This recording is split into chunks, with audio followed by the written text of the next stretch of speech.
અને સમાચારો સુરતમાં સજ્જુ કોઠારી ગેંગ દ્વારા કરાયેલા દબાણ પર પોલીસે સપાટો બોલાવ્યો। સજ્જુ કોઠારી ગેંગના સાગરીત વલ્લી સૈયદે દબાણ કર્યાનો આરોપ છે। ત્યારે નાનપુરા માર્કેટ વિસ્તારમાં 9 દુકાનોને 30 કેબિન ખડકી દેવાયા। સરકારી જમીન પર ગેરકાયદે બાંધકામ કરી જગ્યા ભાડે આપી 8 થી 13,000 રૂપિયા ભાડું વસૂલતો હોવાનો ખુલાસો થયો છે। ગેરકાયદે દુકાનો ખાલી કરાવી ત્યાં ડિમોલિશન હાથ ધરવામાં આવ્યું।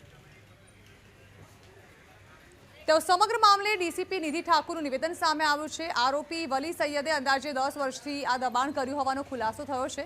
જ્યારે સ્થાનિકોના કહેવા અનુસાર અંદાજે 25 વર્ષથી આ દબાણ ખડકી દેવાયા છે। સરકારી જમીન પર અંદાજે 9 જેટલી પાકી દુકાનોનું બાંધકામ કરાયું હતું।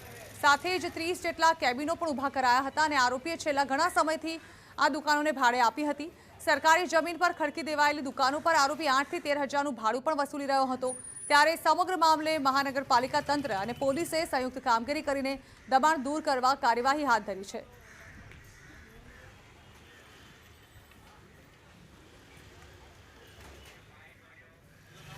અઠવાલાઇન્સ પોલીસ સ્ટેશનમાં આ સરજુ કોઠારી સાથે ગેંગ સાથે જોડાયેલ માનસ વલી મહમ્મદ હસન સૈયદ આ સરકારી જમીન ઉપર દબાણ કરીને લગભગ 9 જેટલી પાકા દુકાનો અને 30 જેટલી કેબિનો બનાવીને લોકોને ભાડે આપી ભાડા વસૂલતા હતા અને એમની વિરુદ્ધ આજે એસએમસીના સ્ટાફ સાથે દબાણ હટવાની ડેમોલિશન કરવાની કાર્યવાહી હાથ ધરવામાં આવી છે।